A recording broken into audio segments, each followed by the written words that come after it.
It is Sunday, March 7th, 2021, and I still need a haircut. And on this week's edition of Sunday Sofatime, we're talking about cruising to nowhere.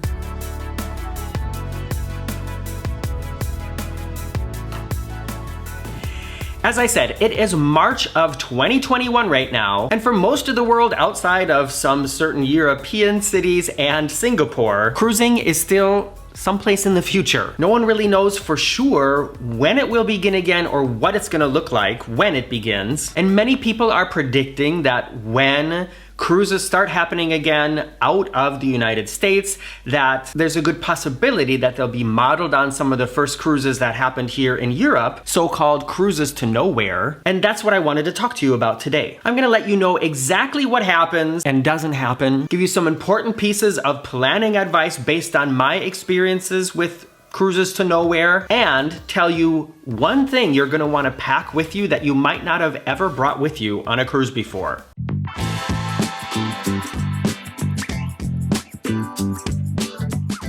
So you might be asking yourself, if hardly anybody can cruise right now, why is he talking about cruising? Well, a couple reasons. One is, hopefully sometime within the next few months, cruising in the United States will begin again. We seem to be getting closer and closer, and then take a little step back, and then another step forward, and then another step back. We'll see. And as I've mentioned a few times, here where I live in Germany, in Europe, there are cruising options available. I know because I'm planning one right now. Or maybe two. Also, last fall, I was a passenger on some of the very first cruises to start up again after the long pause in operations. And these were both cruises to nowhere with the TUI MeinSchiff brand up here in Northern Europe. So not only do I want to help you, sort of motivate you to be happy and positive and look towards the future, but I also want to share a little bit of my experiences with you to help you for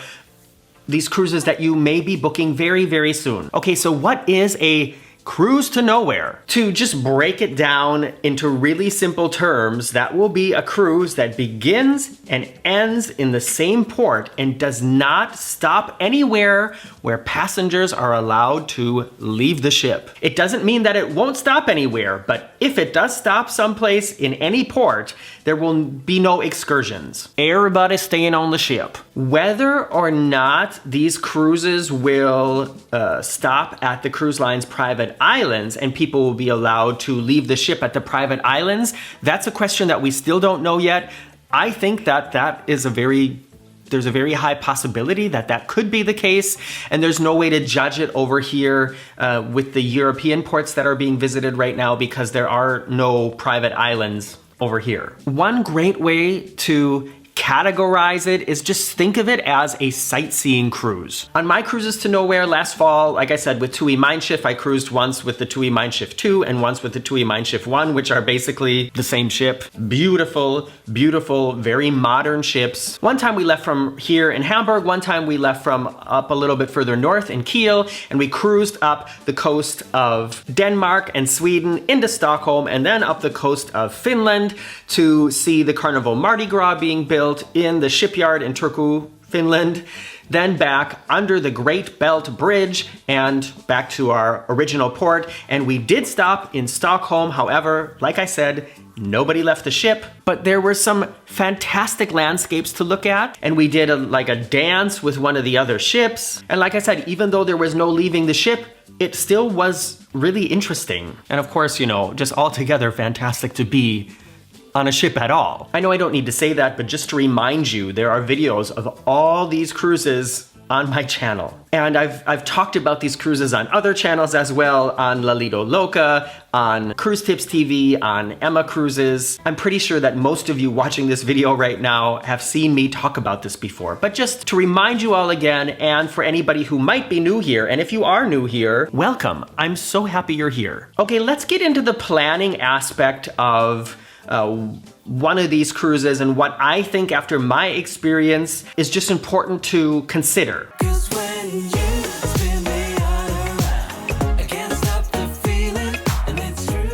On a cruise to nowhere, you have to think of it kind of similar to a transatlantic cruise where you're spending this 7 days, 10 days, 12 days, 14 days, however long it's gonna be, you're spending it entirely on the ship. So the ship itself is a very important factor in what the cruise is gonna be like. The more exciting and fun things on the ship and the more amenities that the ship has that you are going to be interested in is going to help raise the fun factor or the enjoyment factor of the cruise greatly. Like I said, you're not gonna be doing anything else other than the ship. So I'm thinking of like, you know, the larger NCL ships, Getaway, Breakaway, Epic, the larger Royal Caribbean ships, Mariner, Anthem, Harmony, you know, that whole genre of ships.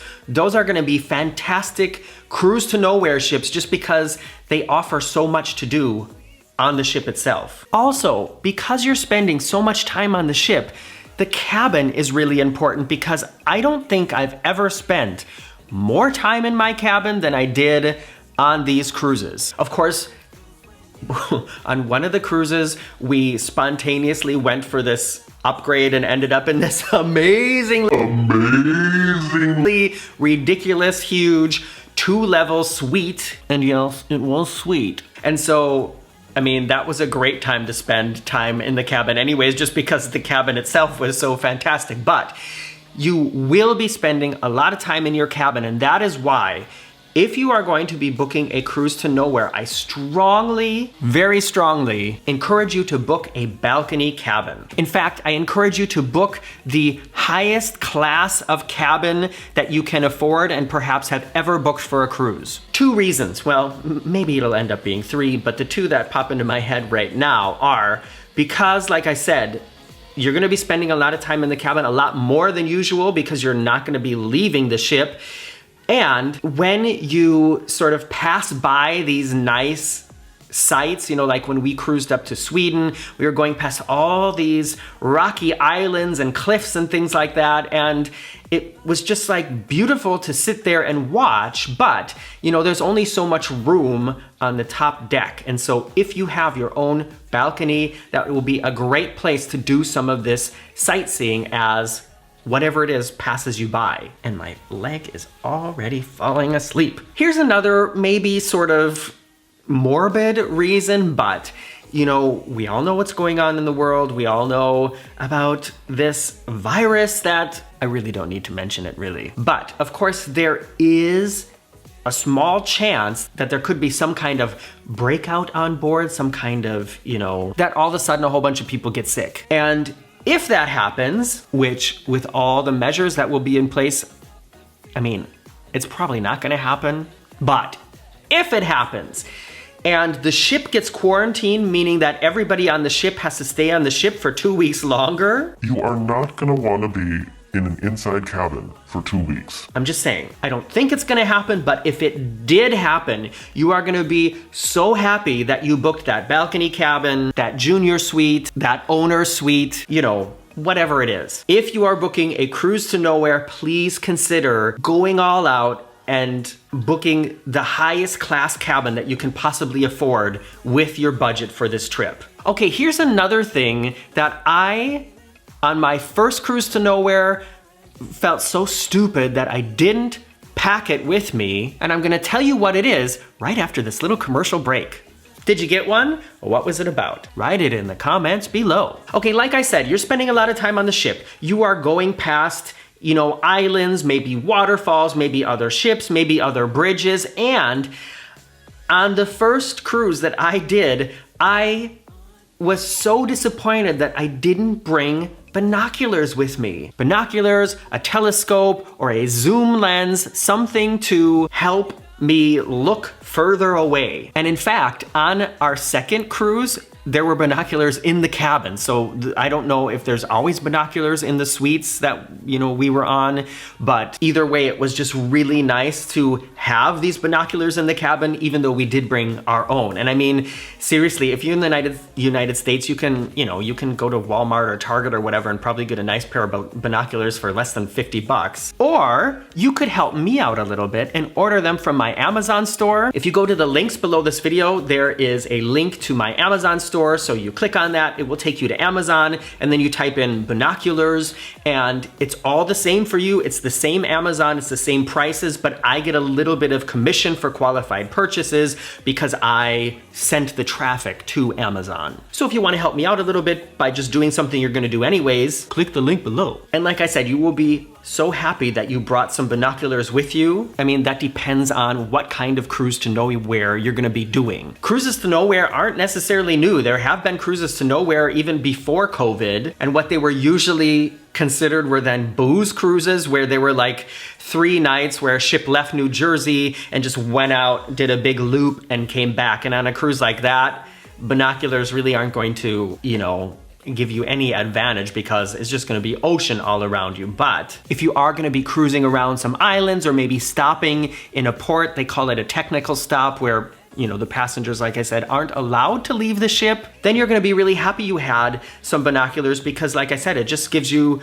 a better way to view what's around you, and, you know, it kind of makes you feel like you got off of the ship because you can look down the streets and look at, it just helps you look. Oh, you know, and now not only is there construction still happening here across the street, but somebody's drilling in the wall here again. I just want to have a studio where I can just have this all set up and I don't have to put it up and take it down every time I want to make a video, and I don't have to deal with neighbors and construction. Rant over. I hope 2 things. 1, that people will be using this video for advice to help them book cruises very soon, and that you enjoyed this and that it did help you. That being said, now comes the time on Sunday Sofa Time where I comment on your comments live on air.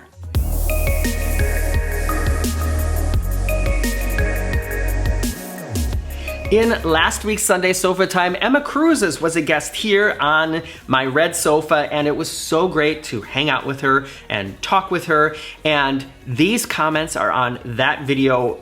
In the video, we discussed what her experience was like with Costa Cruises, because cruising on the Costa Smeralda at the end of this month was one of the cruises I was considering. And just to let you know, they have also canceled the cruises with Costa until May. So that's not going to be happening now, but that doesn't mean I won't be cruising with Costa. It's just not going to be this month. Anyways, the first comment is from David Adkins, and David writes, I really hope you'll sail on the Costa Smeralda and do a full tour. She's the biggest cruise ship In the world. after the Oasis class and an Excel class sister of the Mardi Gras. Yeah, I'm still really interested in the Smeralda, but like I said, it won't be a cruise that I'm doing before May. But maybe I will be doing it in May. You'll just have to wait and see. Next comment is from Jodelle Zambrano. Jodelle writes, it's 1 a.m. and I'm watching Sunday Sofa Time.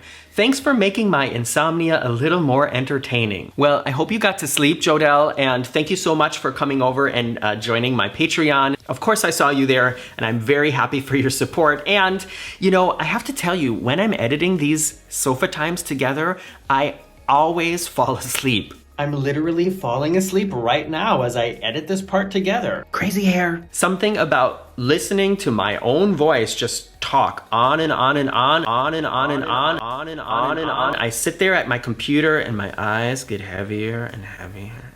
And I almost always have to take a nap in the middle of editing a Sunday Sofa Time. So if watching my videos helps you fall asleep, I don't hate it. Final comment is from Susan Diekman, or Suzanne Diekman. Suzanne writes, you and Emma do well together. I hope you do something like this again. We will. I know you won't choose Costa, especially at that price, but it would have been interesting to see another of their ships, and if there are differences you notice from from what Emma saw on the Luminosa. That's another thing that Emma said. The price of the cruise I was originally looking at was going to be over 1,000 euros. And Emma and also several other people said, just wait. You can get Costa for much less than that if you just wait a little while. And yeah, I'm definitely going to be doing that now. So sorry for anybody who was still hoping that that was going to be the next cruise I was going to do. Hopefully the next cruise will be happening very soon, but it's not going to be with Costa. As always, thank you for spending this part of your day with me, if it was Sunday or whenever it was, or late Saturday night. I'm Morgan from the Very Unofficial Travel Guides, and I will see you here soon.